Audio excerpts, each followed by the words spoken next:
Hello and welcome to another GTBS demo. This demo is going to walk you through how to set up your skills inside of the GTBS RPM VX demo. This is going to walk you through on how to set up each of your individual skills through the new GTBS 1.5 program.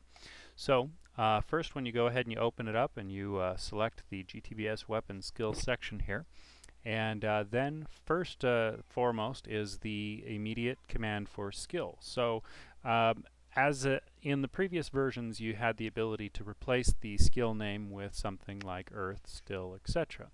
So this here allows you to assign by the actor class ID what skill name should be returned. If not, then it will return the skill menu command that is specified in the engine settings, which is currently just straight out of the vocab. The vocab is going to pull it from the data system terms. So whatever's set inside of the database is what it defaults to, of course. So it will pull that information in, and if you want to replace them with something else so that it's non-standard, then you can go ahead and do so from here. Okay, next is the secret hunt ID. This is actually the element ID from inside of your program, and anytime this is assigned to a skill and you perform a kill with that, then it will come on down here and use the secret hunt functions. This here is the secret hunt functions here, and what this does is this will, when an enemy is killed, you can gain particular items from them. You could, each item that is assigned in here will be gained when they die. So what you would do is say, when I kill enemy 1, it is, oops, sorry, I just noticed I misspelled that. But anyways, inside of here, when you kill enemy 1, you're going to put in a open bracket, and then whether it is a item, a weapon, or an armor type, and then the ID of that particular item that you would like them to gain. And then if you want them to gain more than one item, then you can just go ahead and repeat that for any additional items. And just like that, it's set up and you can gain those items when you have the secret hunt element skill assigned. So next here is get back up to the top here is the chain lightning effect ID. So this is again another element ID. Basically this says that when you hit a particular enemy with a skill and it is going to hit multiple people, what it's going to do is hit the first person at 100%, and then as long as that element ID is associated with it, the next person it's going to hit at 80, 40, and then of course 20 for the remainder of the person's hit. You can extend the lightning curve inside of the engine settings so that you could make it 80, 60, 40, 20, make it 100 for the first 4 or something, and then extend it out. However you want to do that, just go ahead and change that inside of the engine settings, and then make sure that your element is set inside of the weapon skill section. Aside from that, here's some stuff. All that I went over in a separate demo, so I'm just going to skip over that. The next setting here is actually going to be for your weapons.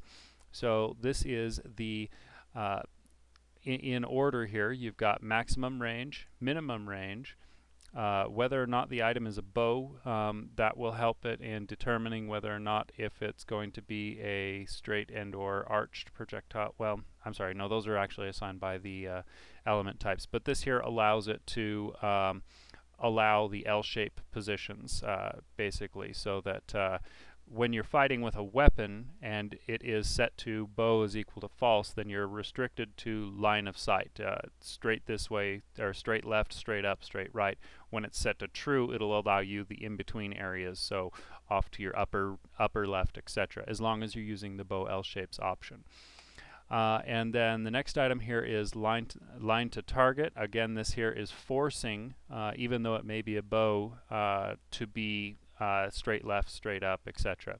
And then of course area of effect. I personally not a fan of this inside of weapons. However, perhaps maybe you're throwing bombs and you want them to hit and then explode, thus causing a area of effect type thing. So you can adjust the area of effect on those items. Okay, the next one here is monster range. This is the monster or enemy range out of the database. So again here, this is the absolute far range that they can reach, the minimum range, whether or not it's a bow, line of to target, area of effect, and then because enemies don't have the same element assignments and so on to determine whether or not they have a projectile, you have to specify it here true or false. And then of course the projectiles work when it's a enemy. The projectile has to be named to the enemy name rather than to the weapon name because of course it's an enemy and they don't have weapons.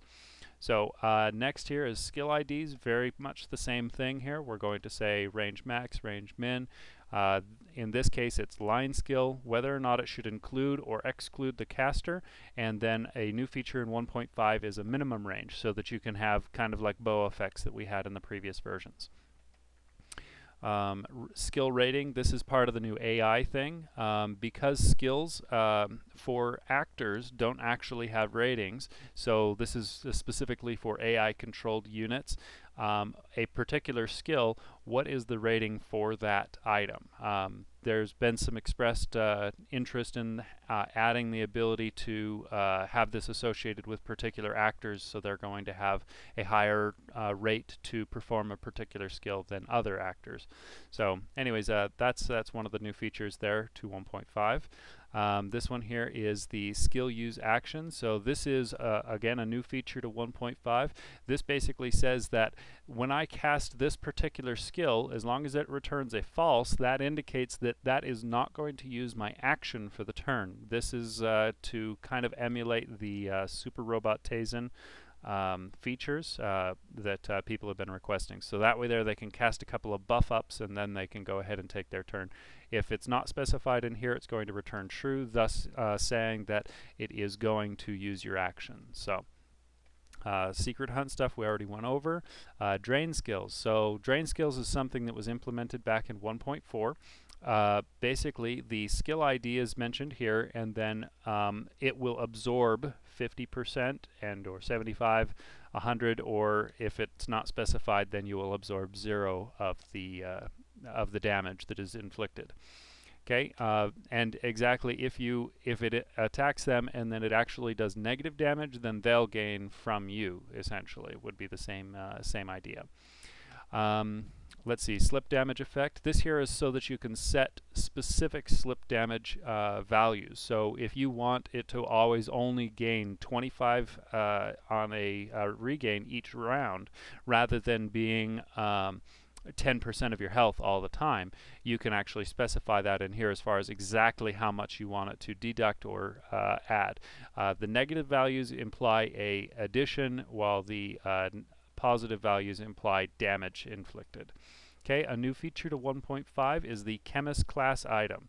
So basically here you can actually add in the class ID for the chemist, and then you can say for item number 4 that they can throw at a range of 4.